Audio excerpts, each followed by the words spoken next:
What would you do if a 41-year-old stranger gave you exactly the flowers you always secretly admire? A young 20-year-old student never imagined that an encounter in the rain would change her destiny forever. He was a millionaire businessman. She had barely started living. But when true love knocks at the door, neither age nor social differences can stop it. Tell me in the comments what country you're watching this story from. And if you want to know how this impossible love ended, subscribe to the channel and leave a like on this video. November rain beat against the windows of Cafe Reggio with an almost melancholic melody, creating a translucent curtain between the warm interior and the grey New York that stretched outside. Emily Walker, 23, chestnut hair framing a face where all the freshness of her youth could be read, raised her eyes from her worn copy of In Search of Lost Time when a cold draft caressed the nape of her neck. We spend our lives waiting for the moment that will change everything, not knowing that it might be here, in the beat of an ordinary second. It was precisely in this ordinary beat that James Bennett made his entrance. 41 tall figure, a natural elegance that owed nothing to the expensive clothes he wore. His salt and pepper hair, slightly damp from the autumn drizzle, fell negligently on his forehead, and his deep blue eyes swept the cafe before settling on her with an intensity that made her shiver. He held in his hands a bouquet of white lilies that seemed almost luminous in the dim light of the cafe. Their gazes met for a second, then two, then three, a suspended time where the entire universe seemed to hold its breath. "Excuse me, miss." His voice was deep, a husky melody that resonated in Emily like the first chord of an unknown symphony. "But I believe these flowers are for you." Emily blinked, confused. "I think you're making a mistake, sir. I'm not expecting flowers." A smile formed on James's lips, revealing unsuspected dimples that softened his angular face. "It's not a mistake. I've been watching you for 3 weeks passing by my flower shop in Greenwich Village. You always stop in front of the white lilies, touch them with your fingertips, then continue on your way." The blush rose to Emily's cheeks. "You've been watching me." "I notice you," he gently corrected, pulling out a chair to sit across from her. "There's a difference."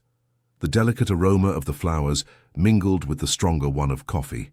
Outside, New York continued its frantic pace under the rain, but in this fragile bubble that had just formed around them, time seemed to have slowed down. "White lilies are my mother's favorite flowers," Emily murmured, gently touching a petal. "They remind me of my childhood in California." "California," James repeated, a light kindling in his gaze. "The land of sunshine and vineyards. I own a small winery there, inherited from my family." It was thus, between the yellowed pages of Proust and the intoxicating scent of lilies, that their story began. A chance encounter that carried within it the echoes of a destiny greater than themselves. Greenwich Village was waking up lazily under an exceptionally mild winter sun. Emily, wrapped in a burgundy coat too large for her delicate figure, stopped in front of the window of the Echo of Flowers, James's shop.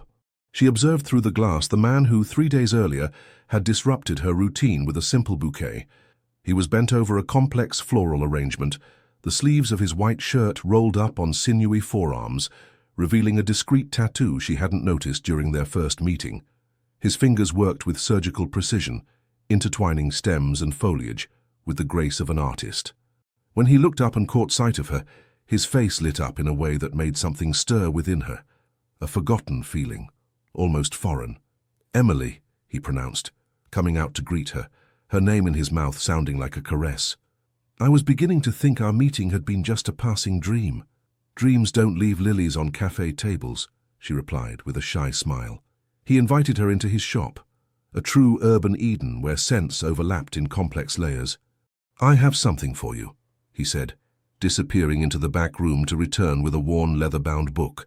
"When you told me about your passion for literature and your studies at Columbia, I thought of this." Emily took the book carefully. "A first edition of Whitman's Leaves of Grass," she murmured, incredulous. "How did you—" "Let's say I have contacts in the world of rare books," he replied with a shrug that betrayed a surprising humility. "It's just a small gift to celebrate our meeting." "A small gift," Emily repeated, torn between wonder and discomfort. "Mr. Bennett, this book is probably worth more than 6 months of my salary at the library." "James," he gently corrected, "and the value of things isn't always measured in dollars, Emily." She clutched the book to her chest as if to protect this nascent connection. "I can't accept it." "Then you can borrow it," he suggested, with a mischievous smile. "On condition that you tell me your favorite passages over dinner." Emily hesitated. Her mother's warnings echoed in her mind. Beware of men who offer too much, too soon. But in James's eyes, there was a disarming sincerity that silenced all her inner alarms. "Okay," she finally accepted. "Dinner. To talk about Whitman." What she didn't know was that this simple agreement would mark the beginning of an emotional crescendo from which neither would emerge unscathed. The restaurant James had chosen was nestled in a narrow street in the West Village, a discreet place where white linen tablecloths and flickering candles created an atmosphere of muffled intimacy. Emily, dressed in a simple black dress she had borrowed from her roommate Sarah, felt strangely nervous. "I don't often frequent this kind of place," she confessed, as the sommelier presented them with a bottle of Sonoma Chardonnay. James observed her over his glass, his eyes reflecting the candlelight. "And what places do you frequent, Emily Walker?" She smiled, more relaxed. "Noisy student cafes where coffee costs $2, second-hand bookstores where books pile up to the ceiling, benches in Central Park where I can read for hours. A life rich in essential simplicities," he commented with unfeigned admiration. "I sometimes envy this authenticity." "You speak as if you come from another world," Emily observed, intrigued by this sudden melancholy. "In a way, that's true." He took a sip of wine before continuing. "I run several companies, mainly in the wine sector. My daily life consists of endless meetings, decisions that affect hundreds of employees, numbers that line up on Excel spreadsheets. And yet you find time to run a flower shop." "It's my refuge," he admitted, his gaze softening. "The only place where I truly feel like myself. Flowers never lie, never negotiate, never demand anything other than water and light." The conversation naturally drifted to their lives. Emily told him about her childhood in a small town in Napa Valley, her teacher parents who had passed on to her a love of books, her writing ambitions that she dared not confide to anyone else. "I'd like to read your writing someday," James said with a sincerity that completely disarmed her. "It's not ready," she protested weakly. "The most authentic creations are never ready, Emily. They're simply necessary." As the evening progressed, barriers fell one by one. James told her about his own beginnings, how he had transformed the modest family winery into a thriving business, the sacrifices made, the doubts that sometimes assailed him despite his apparent success. "I feel like we lead parallel lives on different scales," Emily observed, as they walked along the Hudson River after dinner, the city lights reflecting in the dark water. "Perhaps that's why our paths had to cross," James replied, brushing her hand with his. A fleeting but electrifying contact. That evening, returning to her small student apartment, Emily understood that she was standing on the edge of an emotional precipice. The question was no longer whether she would fall, but when, and above all, if James would be there to catch her. 3 weeks of almost daily meetings had woven between them a web of complicity that Emily had never known before. Each day brought its share of small attentions from James, a rare book unearthed in an English bookstore, an exotic flower slipped into her bag, a morning message that illuminated her day before it even began. Yet this December morning, sitting on the heated terrace of the cafe where James was supposed to meet her, a feeling of unease grew within her. He was 45 minutes late, he who was usually militarily punctual. "Another coffee, miss?" asked the waiter with a sympathetic look that only accentuated her discomfort. "No, thank you," she replied, checking her phone once more. No message. The words of Sarah, her roommate, echoed in her mind. "Don't you find it strange that a man of his age and position is interested in a broke student? There must be something he's not telling you." Emily had vehemently defended James, but doubt, once sown, germinated with disconcerting ease. When she finally spotted his familiar silhouette making its way among the tables, her heart leapt, a mixture of relief and that strange vulnerability that now accompanied her everywhere. "Forgive me," he said immediately, his drawn features betraying a sleepless night. "An emergency at the Sonoma winery. A fire in one of the cellars. My God, is everyone okay?" "Yes, fortunately, but several precious vintages were lost." He sat down heavily, running a hand over his face. "I had to make arrangements all night." "You should have called me," she said softly. I was worried. James looked at her with a troubling intensity. I didn't want to impose my problems on you. Isn't that what friends do? Share their burdens? Is that what we are, Emily? Friends? His voice had taken on a deep tone that made something stir deep within her. Before she could respond, his phone vibrated on the table. The name Catherine briefly appeared on the screen before James turned it over, face down on the table, with a gesture that seemed almost nervous. "Who is Catherine?" Emily asked, the words escaping her mouth before she could hold them back. A heavy silence settled between them, almost palpable. "A former relationship," he finally replied, his gaze avoiding hers for the first time since they had known each other. "Just a former relationship?" she insisted, hating the insecurity that was evident in her voice. James took a deep breath. "My ex-fiancée. We broke up 2 years ago. And she still calls you in the middle of the day? We have mutual friends, professional interests that sometimes intersect." He sought her hand across the table. "Emily, Catherine belongs to my past. A past that seems very present," she murmured, withdrawing her hand. "James, I need to ask you something. What exactly do you expect from me? From us?" The question floated between them, heavy with all the unspoken things that had accumulated over the weeks. For the first time, Emily saw James truly disarmed, his carefully constructed defenses crumbling under the weight of this simple question. "I expect the possibility of an us," he finally replied. "But I'm afraid, Emily, afraid that our differences, in age, experience, situation, will end up separating us. Afraid that you'll see in me only an aging man trying to cling to youth." His vulnerability, so unexpected, touched her more deeply than any passionate declaration. "Age is just a number, James. What matters is what we feel when we're together." She hesitated, then added, "But I need to know if I'm competing with ghosts." He raised his eyes to her, and in his gaze she could read all the complexity of a man carrying the weight of his past choices. "Ghosts only exist if we give them life, Emily. And since I met you, my past seems to fade a little more each day." This conversation marked a turning point in their relationship, a first crack in the fairy tale they had constructed. But like any crack, it also let in light, revealing truths previously hidden in the shadow of their respective hopes. The Metropolitan Opera Gala sparkled with 1,000 lights on that New Year's Eve. Under gold and crystal chandeliers, New York's elite moved in a sophisticated ballet made of silk, expensive perfumes, and polite conversations. Emily, dressed in a long emerald gown that James had delivered to her apartment the day before, felt like an imposter in this world that was not her own. "Breathe," James whispered in her ear, his hand placed delicately at the small of her back. "So you're the most beautiful woman at this gathering, and certainly the least wealthy," she replied with a tense smile, observing the Tiffany diamonds that sparkled at the necks of the other female guests. "A person's value isn't measured by their bank account, Emily."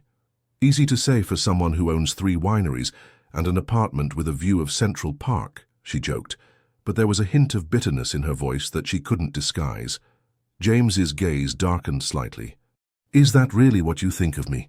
That I define myself by my possessions?" Before she could respond, they were interrupted by a middle-aged couple, the man sporting a carefully trimmed mustache, the woman wrapped in a cloud of Tom Ford perfume. "James, my dear, what a joy to see you here," exclaimed the woman, depositing 2 loud kisses on his cheeks. Her gaze slid to Emily with barely veiled curiosity.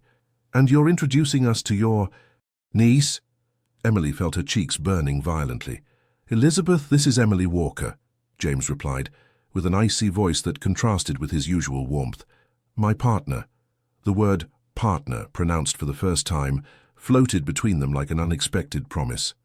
"Oh," Elizabeth exchanged a knowing look with her husband. "Charming. And what do you do in life, my dear?" "I'm a literature student at Columbia," Emily replied, instinctively straightening her shoulders. "And I also write." "How interesting," commented the woman with a smile that didn't reach her eyes. "James has always had a weakness for artistic souls, hasn't he, Charles?" The man at her side nodded distractedly, his attention already caught by a waiter carrying a tray of champagne. "If you'll excuse us," James intervened, leading Emily toward the dance floor, "we promised this waltz to the organizing committee." Once sufficiently distant, Emily let out a trembling sigh. "I don't belong here, James. "That's not true," he replied firmly, drawing her to him as the orchestra began the first measures of a Viennese waltz. "You're exactly where you should be, with me." They danced in silence, their bodies naturally finding the harmony that their minds were still seeking. Emily let herself be carried by the music, by the tranquil strength of the arms that surrounded her, momentarily forgetting her doubts.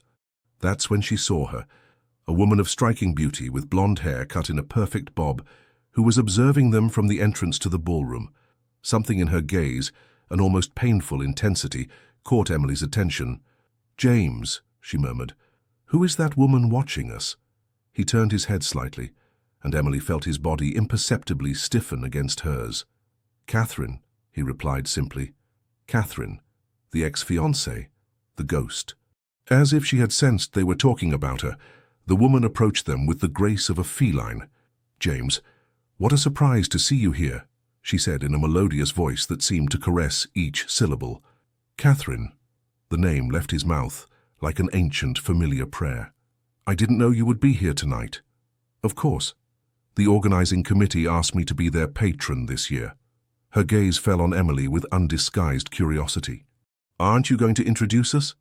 "Emily Walker," the young woman intervened, extending a hand that Catherine shook with surprising delicacy. "Catherine Reynolds." Her smile seemed sincere, devoid of the condescension that Elizabeth had shown. "James and I shared a history." "I'm aware," Emily replied, holding her gaze. A heavy silence settled between the three, punctuated only by the notes of the orchestra that suddenly seemed discordant.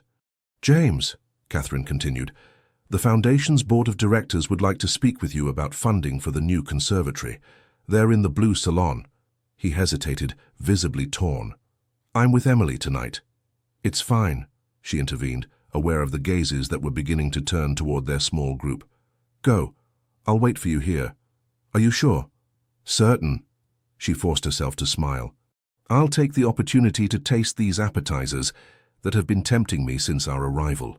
James deposited a light kiss on her temple before reluctantly moving away, leaving her alone with Catherine, a confrontation she both dreaded and desired. "May I offer you a glass of champagne?" proposed the elegant blonde, taking 2 glasses from a tray that was passing within reach. "Thank you," Emily accepted, taking a sip to compose herself.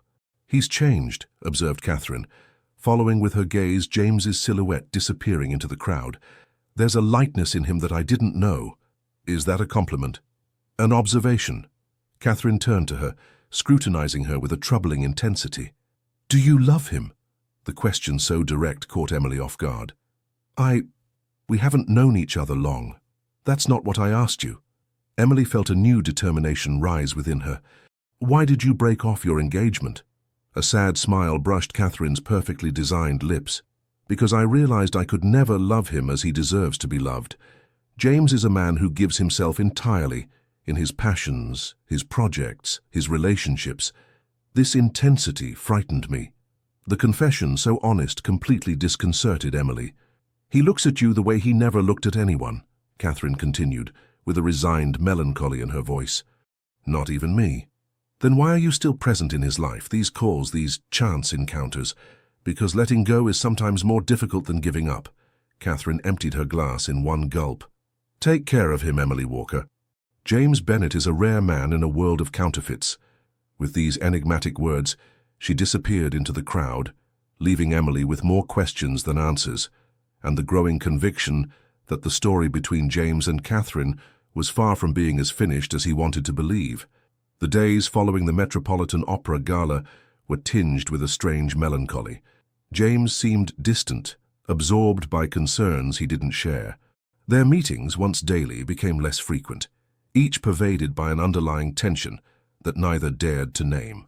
On a particularly cold January morning, while Emily was working at the New York Public Library, she received an unexpected message from James. "Could you join me this weekend in Sonoma? I'd like to show you where I come from." This invitation, so simple in appearance, represented a turning point. Until then, their relationship had been confined to New York, as if the city constituted neutral ground, preserved from the complexities of their respective lives. 2 days later, settled in James's Tesla speeding down the highway, Emily observed the winter landscape passing through the window, expanses of bare skeletal vines, patiently awaiting the return of spring. "This is where it all began," explained James, as they crossed a small village with golden stone houses.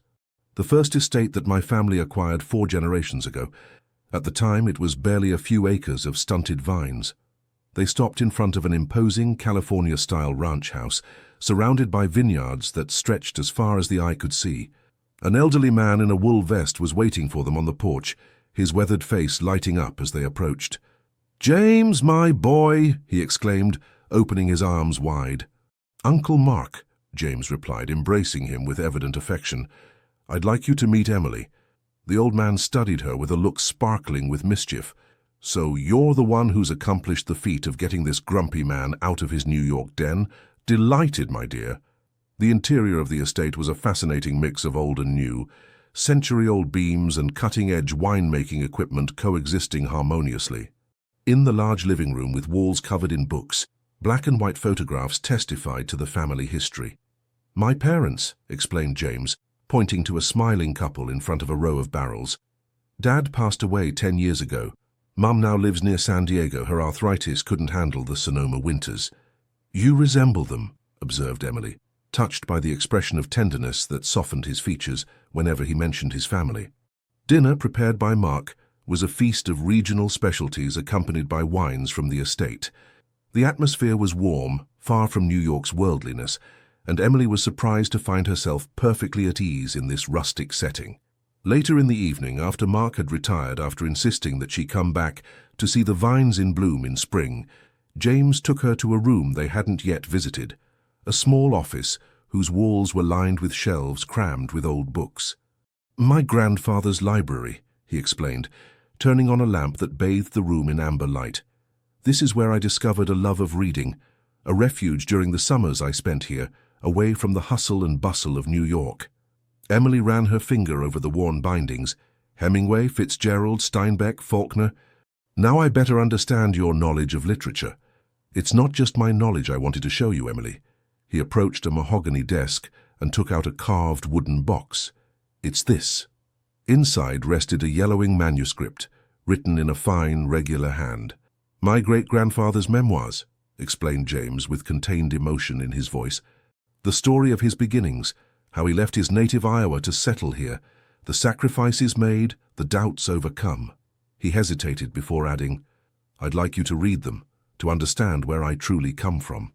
This gesture, entrusting her with such an intimate family heirloom, touched Emily more deeply than any expensive gift.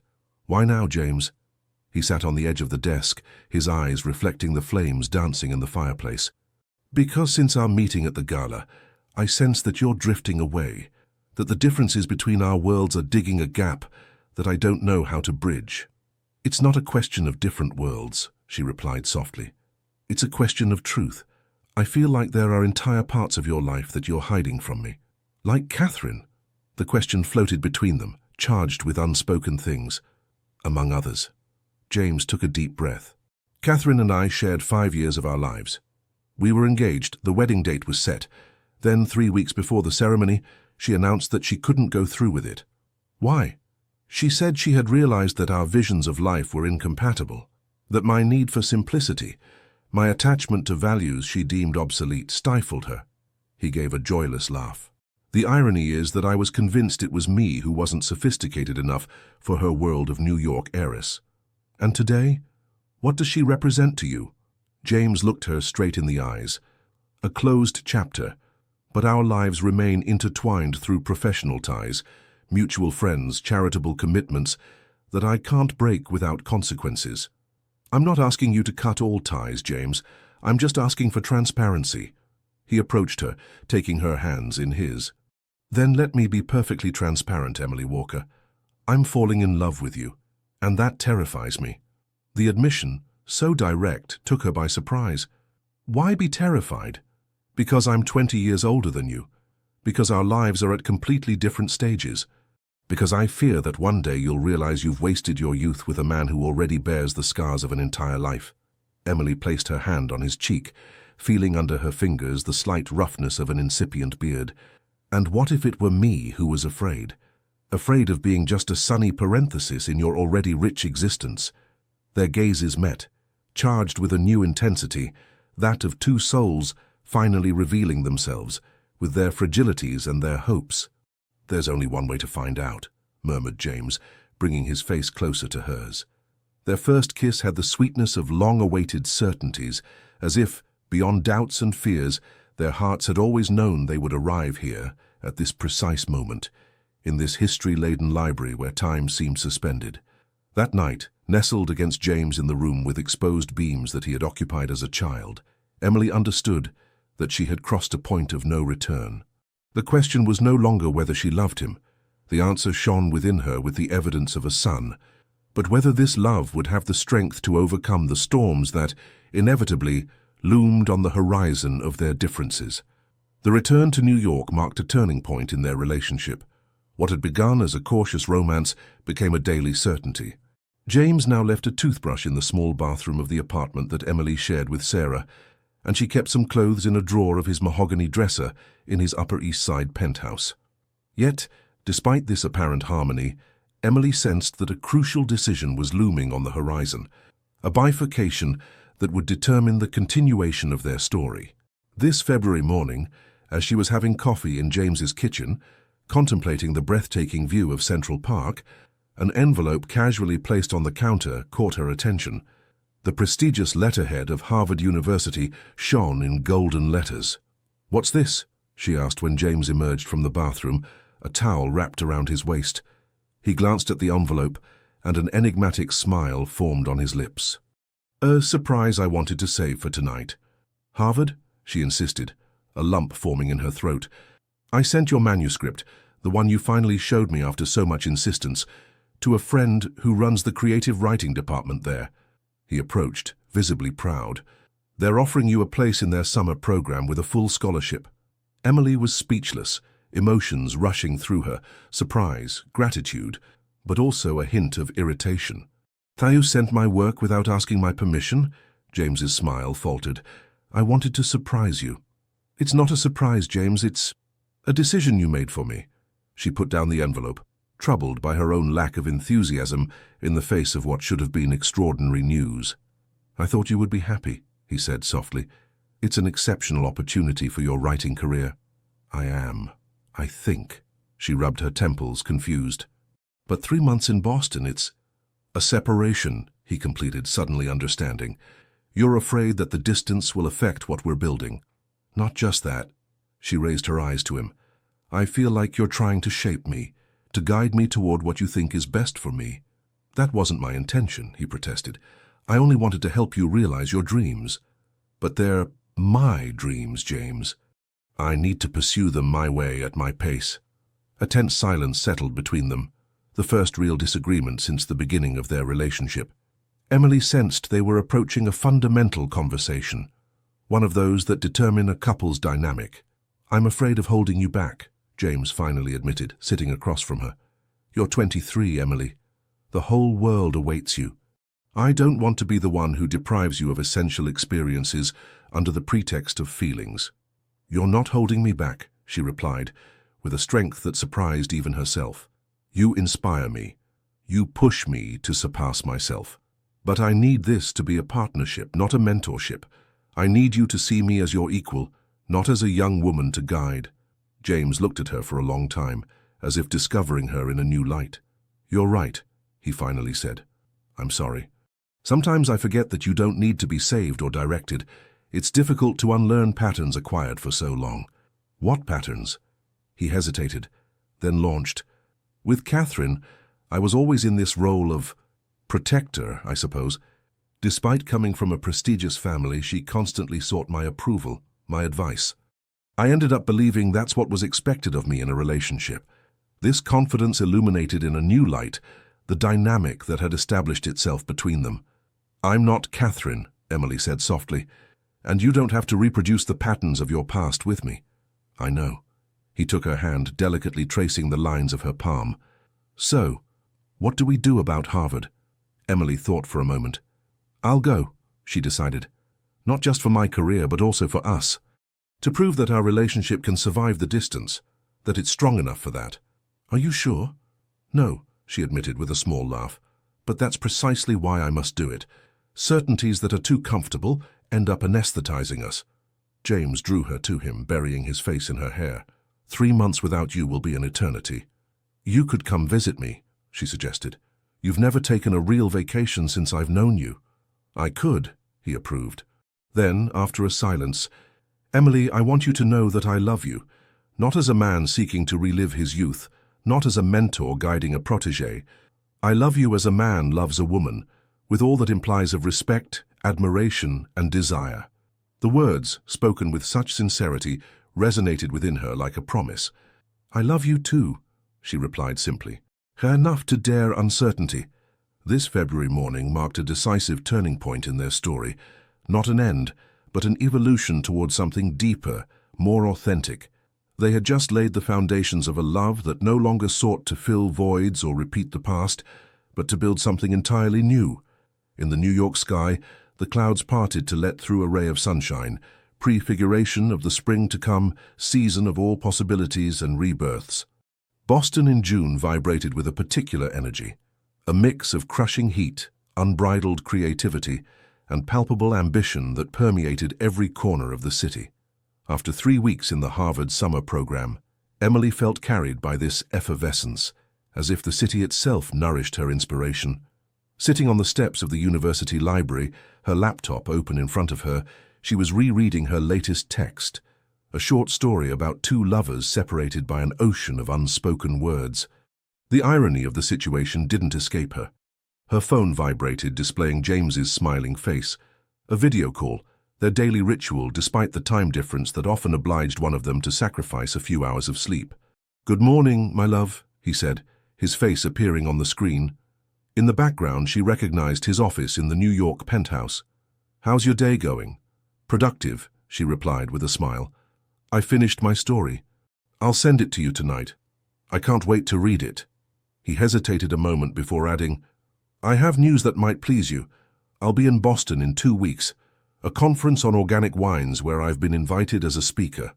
Emily's heart leapt. Really? For how long? 5 days. His eyes sparkled with anticipation. I'll be staying at the Four Seasons. Luxurious, she commented with a mischievous smile. Mainly practical. That's where the conference is being held. He suddenly appeared hesitant. Unless you'd prefer I take a room closer to Harvard. This innocuous question revealed a reality they hadn't anticipated. The distance had created a form of protocol between them, a new caution in their interactions. The Four Seasons is perfect, Emily assured him. I can discover how the other half lives. They discussed for a few more minutes. Her courses, the latest developments at the winery, the heat wave that was hitting both New York and Boston, an ordinary conversation between 2 people who loved and missed each other, and yet, after hanging up, Emily remained thoughtful. Something had changed between them, a subtle alteration in their dynamic that she couldn't precisely name. The physical distance was perhaps just the revealer of a deeper gap that had always existed. Earth to Emily, called a familiar voice. Michael, a fellow student in the program, stood before her with his eternal charming smile. We're going for a drink at the Burren to celebrate the end of the experimental writing workshop. Are you coming? Michael, with his effortless good looks and raw talent for poetry, had quickly become one of her closest friends in the program. At 25, he had already published a collection acclaimed by critics in his native Chicago. Why not? She accepted, putting away her computer. I need to clear my head.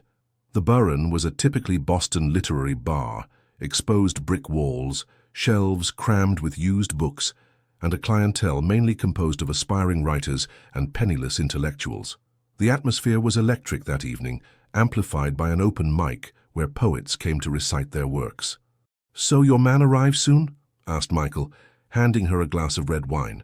In 2 weeks, she confirmed, for a conference. And you're happy? His slight Midwestern accent made the question almost musical. Of course I'm happy. Why wouldn't I be? Michael shrugged. I don't know. You seem different when you talk about him now. Not like at the beginning of the program, when you mentioned his name and your eyes lit up. Her friend's perspicacity troubled her. It's just that the distance is harder than I imagined. It's not the distance, Emily. Michael was looking at her with an intensity that made her uncomfortable. It's you who's changing. This city, this program, these new experiences, they're transforming you. And perhaps you're afraid that this new version of yourself no longer corresponds to what your James loves. His words touched a sensitive point she'd been trying to ignore for weeks. You have a very romantic vision of things, Michael. I'm a poet, he reminded her with a sly smile. It's my job to see hidden truths. The evening continued. Glasses emptied and refilled. Conversations became deeper, more personal. When Michael went on stage to recite one of his poems, a vibrant ode to freedom and the choices that define a life, Emily felt an intense emotion overwhelm her. It was nearly 2 in the morning when they left the bar, slightly tipsy, walking through the still animated streets of Cambridge. "I'll walk you back," Michael proposed as they approached the subway station. "It's not necessary," Emily protested weakly, aware of the ambiguous atmosphere that had settled between them. "I know," he replied simply, "but I want to." The journey to her university residence was made in a silence loaded with unspoken words. In front of the building's entrance they stopped, suddenly awkward like 2 teenagers after a first date. "Well, good night," she said, searching for her keys in her bag. Michael looked at her for a long time, then, with unexpected gentleness, "You know what's saddest, Emily? It's not that you're in love with him. It's that you use this love as an excuse not to fully embrace who you're becoming." Before she could respond, he leaned in and deposited a light kiss on her cheek, a seemingly friendly gesture, but one that left on her skin the burning imprint of an unexplored possibility. That night, lying on her narrow bed, Emily stared at the ceiling for hours, Michael's words resonating in her mind like an uncomfortable truth. For the first time since the beginning of their relationship, she wondered if her love for James hadn't become a form of comfortable refuge, an anchor that kept her tied to a version of herself that she was beginning to outgrow.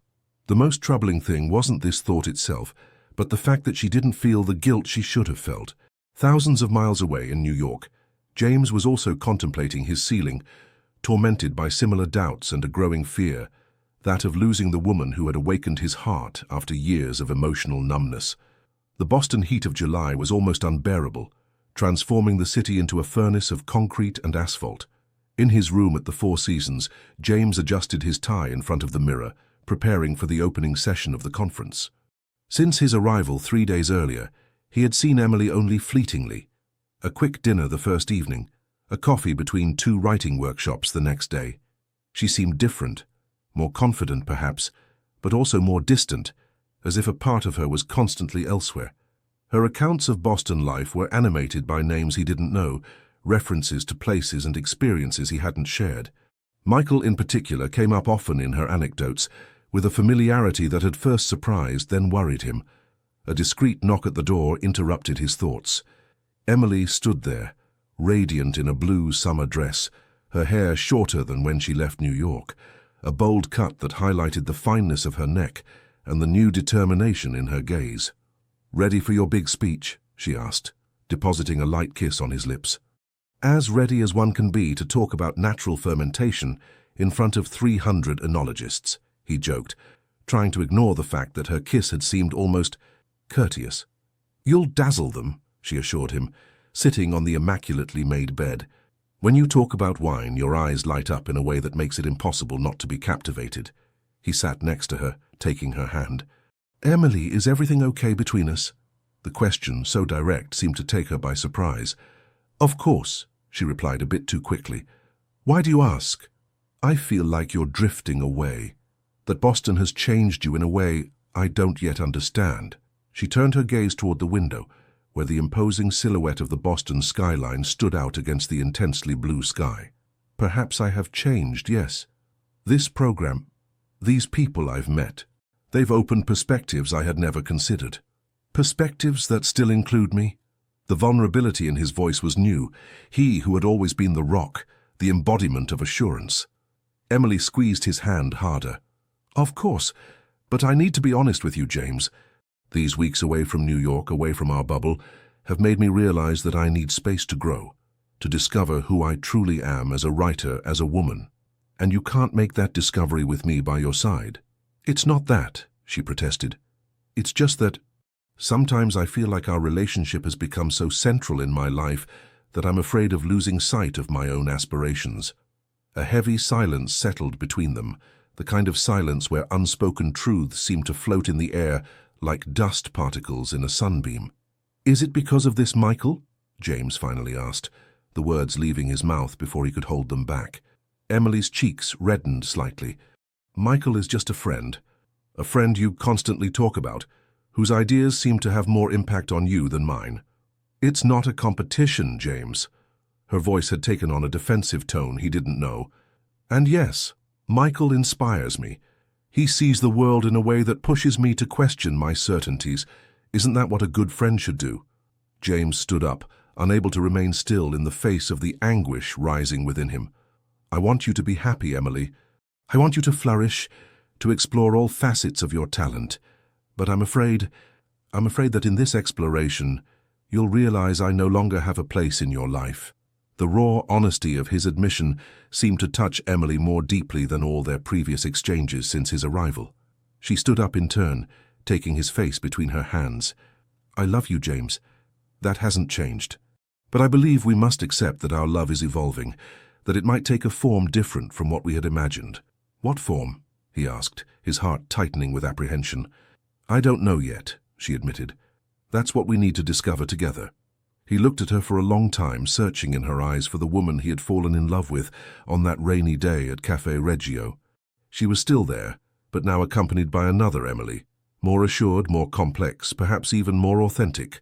"I have a speech to give," he finally said, adjusting his jacket. "We'll resume this conversation tonight." But that evening, after his presentation, which had been met with hearty applause, James found a message from Emily on his phone. "Emergency with my final manuscript. Need to work all night. See you tomorrow. I love you." This simple text, with its plausible excuse but palpable emotional distance, was like a stab.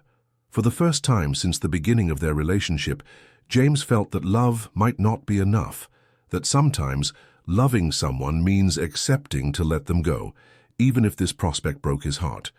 In the muffled bar of the hotel, surrounded by colleagues celebrating the day's success, James Bennett, the man everyone envied for his success and assurance, suddenly felt terribly alone, confronted with the possibility that the greatest love of his life might be just a fleeting chapter in Emily's story, while for him it represented the entire narrative.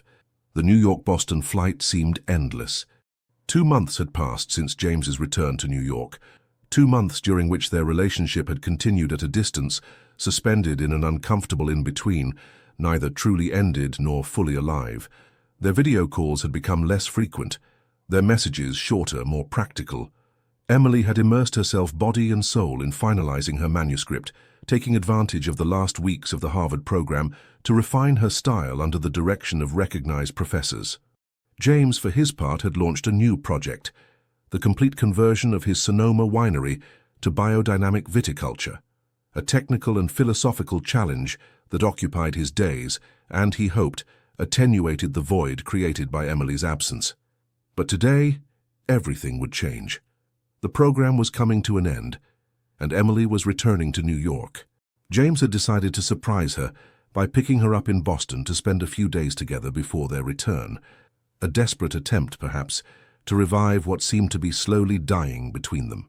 The plane finally landed in Boston, and after the usual formalities, James took a taxi to Cambridge, where Emily had mentioned she would spend her last evening with friends from the program at a bar called the Plough and Stars. The taxi dropped him off in front of an establishment with a worn but warm facade, from which escaped laughter and the muffled sound of a saxophone. Inside, the atmosphere was electric. Dozens of young people gathered around a small stage where a woman was reciting an intense poem about identity and belonging. That's when he saw her. Emily was sitting at a table near the stage, surrounded by a group of students who were listening to her attentively. She was speaking with animation, her hands drawing shapes in the air as she did when particularly passionate about a subject. Her hair, even shorter than at his last visit, was dyed with an electric blue streak that gave her a rebellious air he didn't know in her. At her side sat a handsome young man, whose hand rested negligently on the back of Emily's chair, a posture suggesting an intimacy that James felt like a slap. Michael, probably.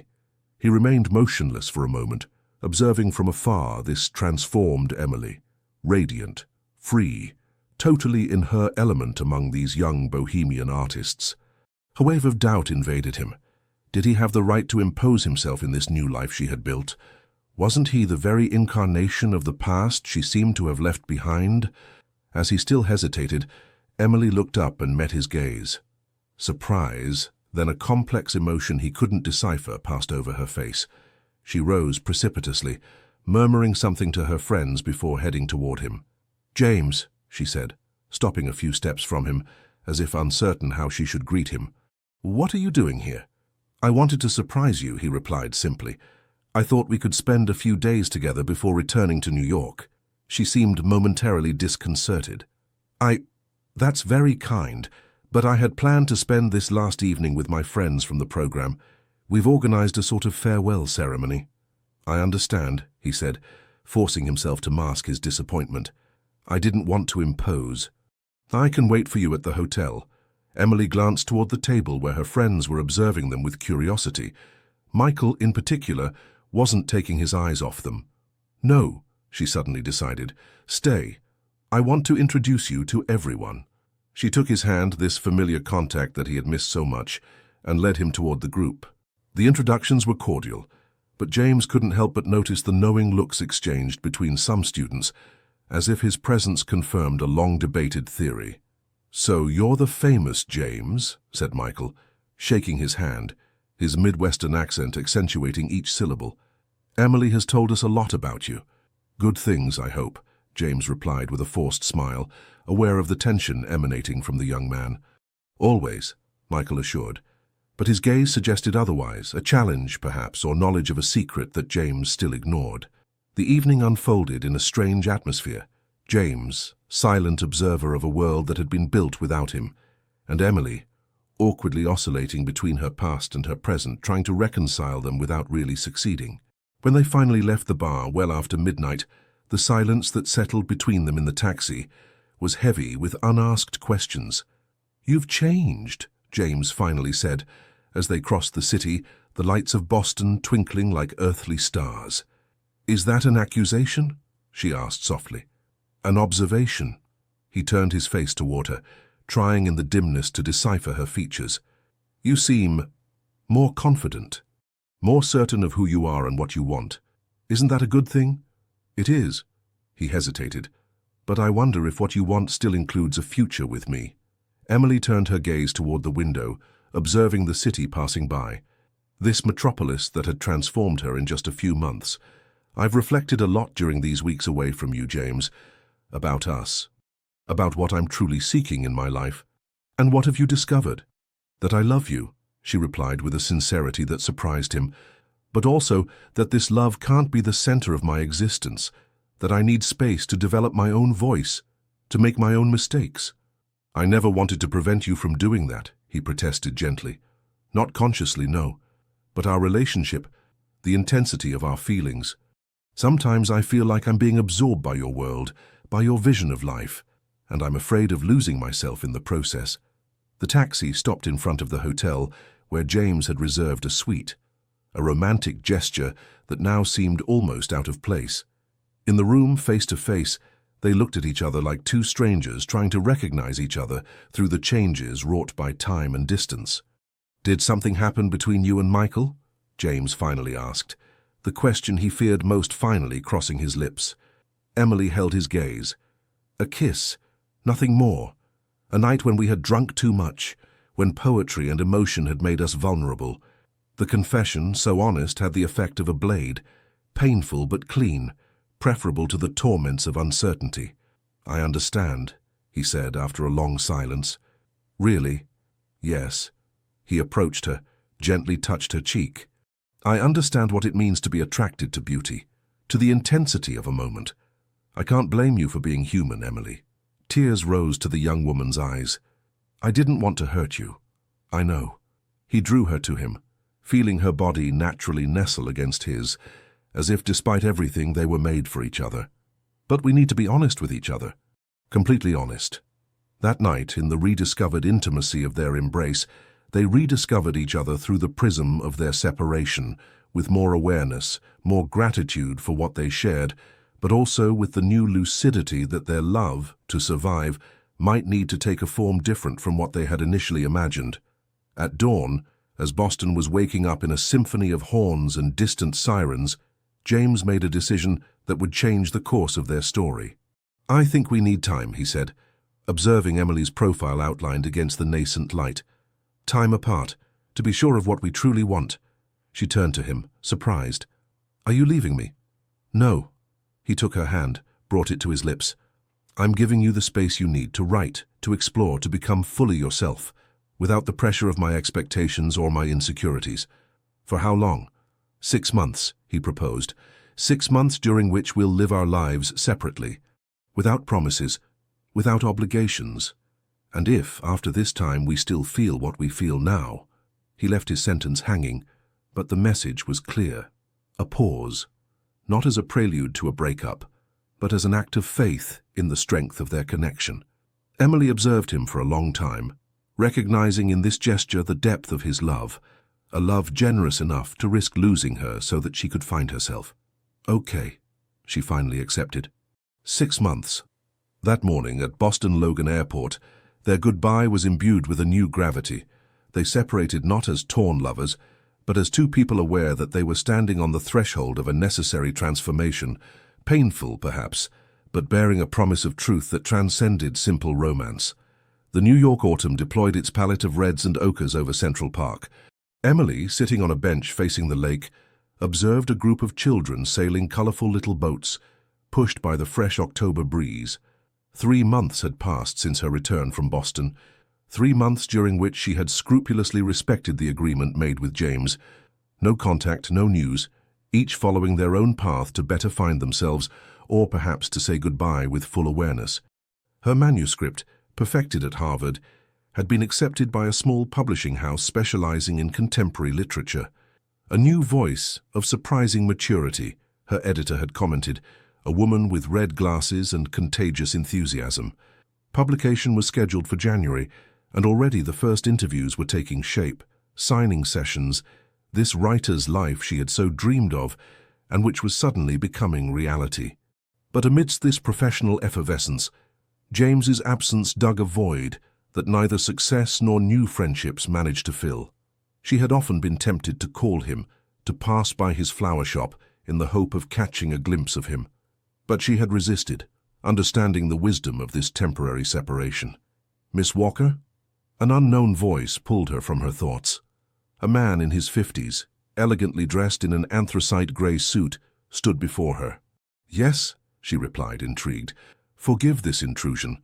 I'm Thomas Wilson, attorney for Mr. James Bennett." Emily's heart leapt. "Is he all right?" "Perfectly fine," the man immediately reassured her. "He has charged me with delivering this to you." He handed her a thick envelope, sealed with a burgundy wax seal bearing the emblem of the winery. "Why didn't he deliver it himself?" she asked, taking the envelope with growing apprehension. "My client scrupulously respects the agreement you made. 6 months without contact." The lawyer had an enigmatic smile. However, there was never any mention of intermediaries. With these words, he inclined slightly and moved away, leaving her alone with this unexpected missive. With trembling hands, Emily broke the seal.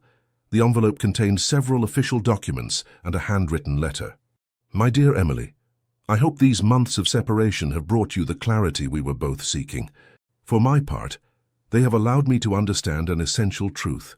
My love for you is not a selfish feeling that seeks to possess you, but a force that desires above all your flourishing.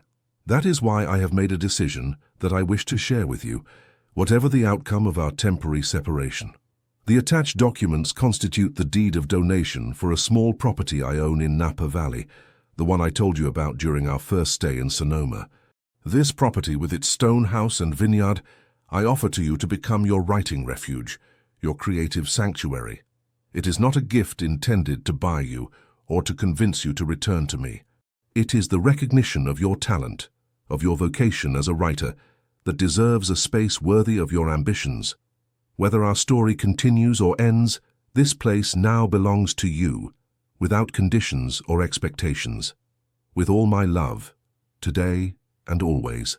James, Tears flowed freely down Emily's cheeks. This gesture, of a generosity that defied understanding, revealed a James she knew intimately and yet had underestimated, a man capable of loving her with total freedom, without possessiveness or calculation. She carefully put away the letter and documents in her bag, knowing she needed to take time to fully absorb the meaning of this gift before deciding how to respond to it. That same afternoon, she went to a small cafe in the village where Sarah, her faithful roommate and confidant, was waiting for her. Their friendship, tested by Emily's months of absence, had strengthened since her return, Sarah being one of the few people with whom she spoke openly about James. "He did what?" exclaimed Sarah after Emily had told her about her meeting with the lawyer. "He gave me a property in Napa Valley, a house, land, a vineyard." "And you'll accept?" Emily hesitated. "I don't know, it's an incredibly generous gift, but also intimidating," suggested Sarah. "Exactly. As if by accepting it, I'm committing myself in some way." Sarah thoughtfully stirred her coffee. "Or perhaps it's just the opposite. Perhaps this gift is his way of telling you he loves you enough to let you fly with your own wings, even if that means away from him." This perspective hadn't escaped Emily, and it's precisely what made the situation so heart-wrenching. To love someone capable of such generous detachment, wasn't that the kind of love you encounter only once in a lifetime? "How is he?" she finally asked, unable to contain any longer this question that had tormented her for months.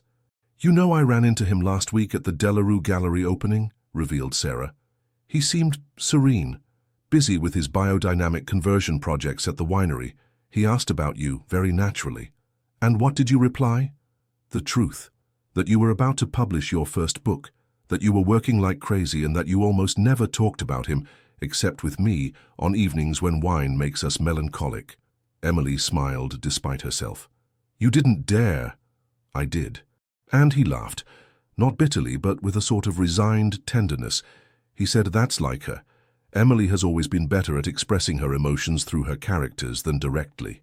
This remark, so accurate, provoked a wave of nostalgia in her.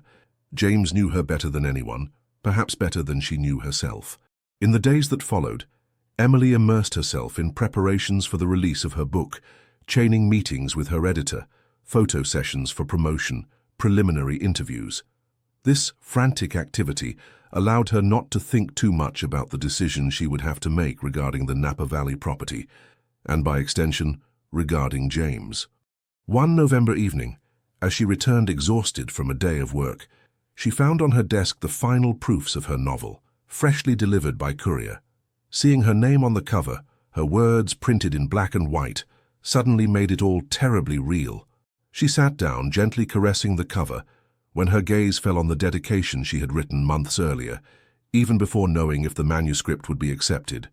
"To J.B., who taught me that true love is not a cage, but wings." This phrase, written in a moment of inspiration, now took on an almost prophetic resonance. Wasn't that exactly what James had done? Offer her wings, rather than trying to hold her back. That night, for the first time since her return, Emily made a decision that went beyond her career or personal ambitions, a decision that concerned her heart and the man who still occupied a central place in it despite the distance and time. She drafted a brief but warm email to attorney Thomas Wilson, accepting the gift of the Napa Valley property, but requesting a modification to the arrangements. The property would be put in the names of Emily Walker and James Bennett in joint ownership, a place that would belong to both of them whether they decided to share their lives or not. Because if these months of separation had taught her one thing, it was that independence and love were not mutually exclusive. That one could be fully oneself, while choosing to link one's destiny to that of another, not out of necessity or fear of solitude, but from a deep desire to build something together. 3 months still remained before the end of their separation agreement. 3 months during which Emily promised herself to become the woman she aspired to be, an accomplished writer, a whole and autonomous person, capable of loving not from a lack, but from a fullness. The Napa Valley Hills, even in January, retained an austere beauty that Emily found infinitely inspiring.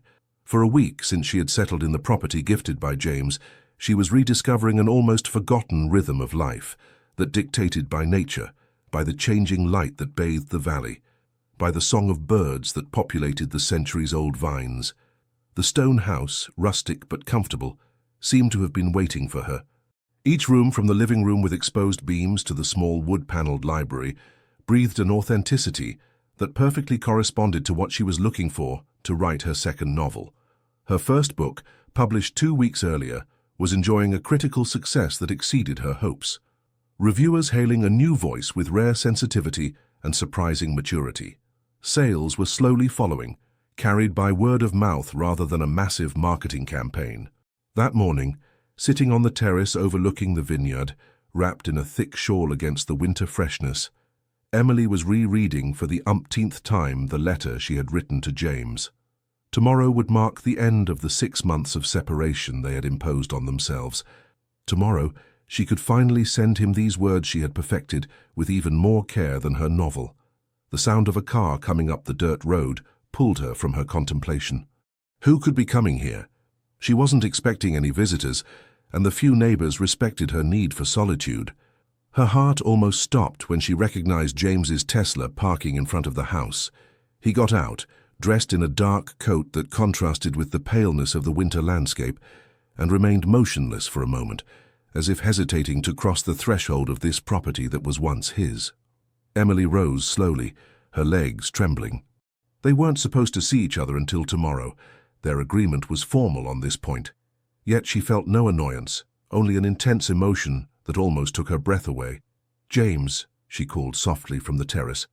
He looked up at her, and even at this distance she could read on his face a mixture of nervousness and hope that perfectly reflected her own state of mind. "I know I'm a day early," he said with a hesitant smile as she descended the steps to join him. "But I thought rules are made to be slightly bent sometimes." He hadn't changed, or perhaps he had subtly. A few more lines at the corners of his eyes, perhaps. A quieter confidence in his posture. But always that intense blue gaze that seemed to see directly to the heart of things, and of her. "I received the modified documents from Mr. Wilson," he continued when she remained silent. "The joint ownership. It was unexpected." "A good or bad surprise?" she asked, searching in his expression for the answer to the question that had tormented her for months. "The best possible." His smile widened, illuminating his face in a way that made Emily's heart beat a little faster. "I saw in it a sign of hope." They stood a few steps from each other, kept at a distance by a strange shyness, as if they were again those strangers who had met on a rainy day at Café Reggio, learning anew to know each other. "Would you like to come in?" she finally proposed. "I had just made coffee." Inside, the warmth of the fireplace contrasted with the winter freshness. James observed the room, the books piled on the coffee table, the laptop open on a Word document, the half-empty coffee cup, the traces of a life that had continued without him. "Your book is magnificent," he said, indicating the copy prominently displayed on a shelf. "I've read it 3 times. "You've read it?" She couldn't hide her surprise. "Of course, I wasn't going to miss the release of Emily Walker's first novel." He had a mischievous smile. "Even if I had to buy it incognito to respect our agreement." "And did you like it?" she asked, suddenly vulnerable. "I loved it." He sat on the couch, accepting the cup she handed him. "Especially the dedication." A comfortable silence settled between them, the kind of silence that exists only between two people who know each other well enough not to fear the gaps in conversation. "These 6 months," James finally began, "have been the most instructive of my life. I've learned things about myself that I would never have discovered otherwise." "Like what?" she encouraged. "That I can live without you," he said simply. "That my life can be full and meaningful even in your absence. But also," he hesitated, searching for the right words, "that I don't want to live without you. That choosing you each day with full awareness is infinitely more precious than clinging to you out of fear of loneliness." These words resonated so deeply with what Emily herself had discovered that it took her breath away. "I was about to write almost exactly the same thing to you," she confessed, taking out the letter she had prepared. James took it delicately, like the treasure it was, but didn't open it. "I'll read it later, if you'll allow me. For now, I prefer to hear your voice. These months without you have taught me that I can be whole by myself," she began, taking up the words she had repeated so many times in her head. "That my identity doesn't depend on our relationship. But they've also made me understand that true love isn't a fusion that erases individualities. It's a daily choice to dance together while respecting each other's space. Their gazes met, charged with a new understanding, that of two people who had crossed the desert of separation to return to the essential, stronger and more lucid. "So, where are we?" asked James, posing the question that floated between them. Emily approached, sitting beside him on the couch. "I believe we're exactly where we need to be.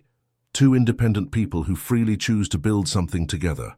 She took his hand, this simple contact instantly reviving the physical connection they had so missed. "I love you, James. Not as an impressionable young woman loves an experienced man, not as an incomplete soul seeking its half, but as a whole woman who recognizes in another whole soul her perfect complement." James's eyes shone with contained emotion. "I love you too, Emily, more deeply and more freely than before our separation. And I promise you this, I will never be a limit to your development, only a support on the path you choose." That evening, under the starry sky of Napa Valley, they sealed these new promises not with grand vows or grandiose projects, but with the simplicity of a shared presence, sitting side by side before the fire, rediscovering the joy of being together without expectations or pressures. And when their lips finally found each other again, it was like a first time, a kiss imbued with the wisdom acquired during their separation and the joyful anticipation of the future they now chose to build together, day after day, with full awareness. Spring had transformed the Napa Valley property into an impressionist painting, explosions of wildflowers, blooming almond trees, and scarlet poppies that dotted the surrounding fields. Emily and James had progressively established a rhythm of life that respected their individual needs while nurturing their relationship. 3 days a week, James returned to New York to take care of his business and his flower shop, which he refused to abandon despite his flourishing wine empire. During this time, Emily worked intensely on her second novel, finding in the temporary solitude the mental space necessary for her creation. The rest of the week, they shared a simple but deeply satisfying life. Meals prepared with products from the garden they had begun to cultivate together, long walks in the surrounding hills, evenings of reading aloud by the fire or under the stars, depending on the season. This April morning, Emily was observing James, who, in the company of old Gustav, the former owner of the neighboring vineyard who had become their friend and advisor, was examining the vines to determine which needed pruning. "He's changed, your man," commented Sarah, who had come to spend a few days with them, taking advantage of a break in her career as an interior designer. "In what way?" asked Emily, curious about her friend's external perspective. "He's more relaxed, as if he had finally found his place." Sarah was sipping her tea, comfortably installed in a garden chair. "In New York, he always gave the impression of being on guard, of playing a role.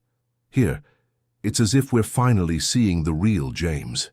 This observation perfectly reflected what Emily herself had noticed. Since their reconciliation 3 months earlier, James seemed to have dropped an armor he perhaps wore without even being aware of it. That of the accomplished businessman, the mentor, the protector. "He's talking about selling some of his companies," revealed Emily, "of focusing solely on the wineries and the flower shop. Seriously, but that's radical. He says that at 42 it's time to prioritize what truly makes him happy, not what inflates his bank account." Sarah observed her friend with a mischievous smile. "And you? What truly makes you happy?" Emily Walker, successful author and mistress of a Napa Valley estate. The question, posed in jest, nevertheless deserved a sincere answer. "Balance," Emily replied after a moment of reflection. "Being able to write, create while being deeply connected to someone who understands and supports me without seeking to define me." Later in the day, while Sarah had gone to explore the nearby village, James joined Emily on the terrace, bringing with him a bottle of white wine from his Sonoma winery and 2 glasses. "What are we toasting to?" she asked, as he poured the golden liquid with green reflections. "To a proposal." He sat across from her, suddenly serious. "I've been thinking a lot lately about us, about the future." Emily felt her heart accelerate slightly. And I think it's time to formalize certain things." He took from his pocket a small notebook bound in worn leather. Not in the way you might imagine, however. He opened the notebook and handed it to her, Inside, sketches, plans, notes scribbled in his elegant hand. "What is this?" she asked, intrigued. "A project. For this property." He indicated with a broad gesture the extent of their property. "I'd like to transform the abandoned barn into an artist's residence, a place where writers, painters, creators from all horizons could come to work for a few weeks or months." Emily was leafing through the pages with growing interest. James had thought of everything: individual workspaces, common room, art studio, small amphitheater for public readings. "It's extraordinary," she murmured, moved by the breadth of the vision he was proposing. "It would be our common project," he continued, "a way to create something together that goes beyond our simple personal happiness, a legacy of sorts." "You've really changed," she observed with a tender smile. "The James I met a year ago would have proposed marriage, not an artist's residence." He laughed, that sincere laugh that completely transformed his face. The James of a year ago was still trying to impress, to possess. The one today has understood that the most beautiful things are built in sharing. "And what about marriage?" she asked, half serious, half teasing. "It will come, perhaps, if we both desire it one day." He took her hand, depositing a light kiss on it. "But I don't want a contract that would bind us by obligation or social convention. I prefer to choose you each morning upon waking, freely, and for you to do the same." This response, so different from traditional expectations, confirmed to Emily how much their relationship had matured, becoming something rarer and more precious than a simple love story. "I accept," she said simply, "for the artist's residence. And for the rest too, this freedom to choose each other every day without contract or obligation." They sealed this agreement with a kiss that had the sweetness of quiet certainties, those that don't need grand vows to exist. The weeks that followed were devoted to bringing their common project to life. James contributed his business network to find the artisans who would transform the old barn into a contemporary space while preserving its rustic character. Emily, for her part, contacted writers and artists she had met during her training at Harvard, constituting the first selection committee for future residents. One May evening, as they were finalizing together the details of the residence program, an unexpected visit came to disrupt their peaceful routine. Catherine, James's ex-fiancée, presented herself at the property, as elegant and composed as in Emily's memory. "Forgive this intrusion," she said when James, visibly surprised, welcomed her on the threshold. "I heard about your artist's residence project through Thomas Wilson, and I thought that the cultural foundation I direct might perhaps contribute." The atmosphere was strange. Three people linked by a complex past, reunited in this place that represented the future that James and Emily were building together. To everyone's surprise, it was Emily who diffused the tension. "Come in, Catherine. We were just discussing the funding. Your expertise would be valuable." Around a glass of wine, a professional conversation began, then gradually drifted toward more personal territories. Catherine spoke of her recent marriage to an American composer, of her new life shared between New York and London, of the peace she had found after years of uncertainty. "I'm happy for you two," she finally said, her gaze passing from James to Emily with a disarming sincerity. "When I see you together, I understand why we weren't destined for each other, James. What you have is different, more authentic. We had to work to get here," Emily replied, exchanging a complicit look with James. "Nothing was written in advance." "That's precisely what makes your story so beautiful," observed Catherine. "It's chosen, built, not simply undergone like a romantic thunderbolt." After Catherine's departure, who had promised to present their project to her foundation, James and Emily remained silent for a moment, digesting this meeting that seemed to definitively close a chapter of their story. "You're not jealous?" James finally asked, a mischievous light in his gaze. "Strangely, no." Emily approached him, intertwining her fingers with his. "Perhaps because I now know that our story isn't threatened by the ghosts of the past. It's too solidly anchored in the present." That night, as the moon bathed their bedroom in a silvery light, Emily understood that they had crossed a crucial stage, not in their relationship to each other, but in their relationship to the world. They were no longer just a couple seeking to preserve their bubble of happiness, but two individuals ready to share what they had built, to create a space where others could find the inspiration and peace they themselves had discovered. Perhaps this was the highest form of love, one that, far from closing in on itself, opens and transforms into a creative force capable of illuminating other lives than their own. A year later, on a mild June evening, the Napa Valley property was buzzing with activity. Multicolored lanterns were suspended between the vines, tables draped in white linen arranged in a U in the garden, and the air was fragrant with the mingled scents of lavender, rosemary, and jasmine. It was the evening of the official inauguration of the Echo of Souls, the name they had finally chosen for their artist's residence, inspired by this shared conviction that true art is born from the resonance between souls that recognize each other. Emily, dressed in a simple ivory silk dress, was welcoming guests alongside James. They formed a harmonious couple, not in a smooth uniformity, but in the complementarity of their distinct energies. The first residents had already been installed for 2 weeks. A Japanese poet, a Brazilian visual artist, an Irish composer, and 2 American novelists. Their works in progress were exhibited in the magnificently renovated barn, testifying to the diversity of approaches and sensibilities they wished to encourage. "Do you remember what you told me during our first meeting?" asked James, taking advantage of a moment of calm between 2 guest arrivals. "That white lilies were my mother's favorite flowers," Emily attempted with a smile. "No, after that, you said you couldn't accept the book I was offering because it was too expensive." She laughed, perfectly remembering that moment. "And you replied that the value of things isn't always measured in dollars." "Exactly." He indicated with a gesture the animated property as a whole, the artists passionately discussing, the friends toasting, the life pulsing all around them. "Look at what we've created together. How do you measure the value of this?" Before she could respond, Sarah approached, radiant in a maternity dress that highlighted her 6-month belly. "The journalists have arrived," she announced, "and they absolutely want a photo of the cultural visionaries, as they call you." "Visionaries," repeated James with an amused grimace. "I prefer gardeners. We've just planted seeds and created the conditions for them to flourish." The interview took place under the pergola covered with wisteria, with the setting sun igniting the hills in the background. The questions were predictable, their journey, their inspirations, their future projects, until a young journalist posed one that took them by surprise. "You form a couple in life, but you're not married. Is that a deliberate choice?" Emily and James exchanged a look, that silent communication they had perfected over time. "We prefer to choose each other every day," Emily finally replied. "Without contract, without legal obligation." "Which doesn't mean without commitment," specified James. "Simply, we believe that the deepest commitment is the one consciously renewed each morning, not the one signed once and for all on an official document." The journalist seemed perplexed. "And for the future? Children?" It was Emily's turn to smile. "The future is a book whose pages we write day by day, without a rigid plan. If children are to be part of our story, they will come at the right time.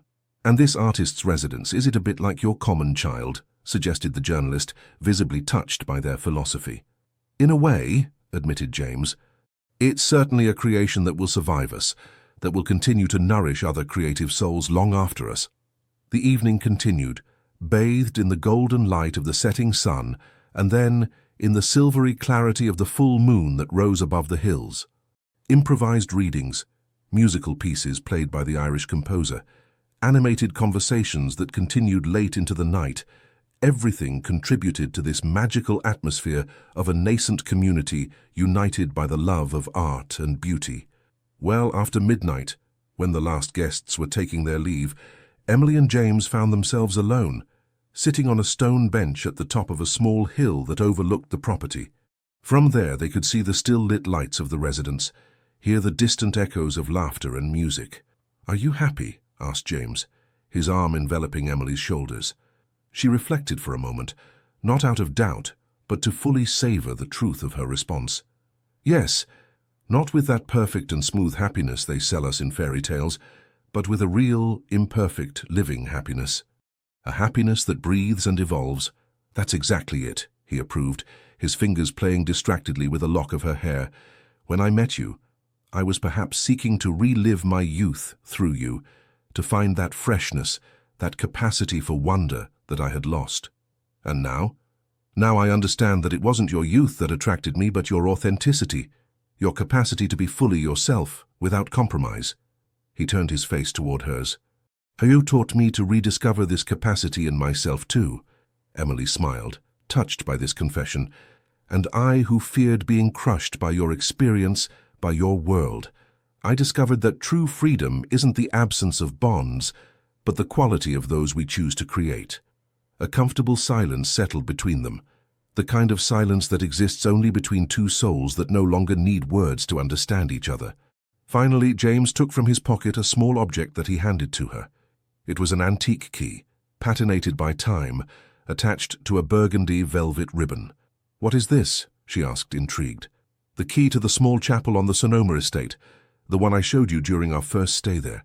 He hesitated, suddenly almost shy. "I'd like to organize a ceremony there. Not a traditional wedding, but a celebration of our commitment in our own way. Just us, a few close friends, vows that we would write ourselves." This proposal, so different from a conventional marriage proposal, perfectly reflected the evolution of their relationship, this unique path they had traced between tradition and absolute freedom.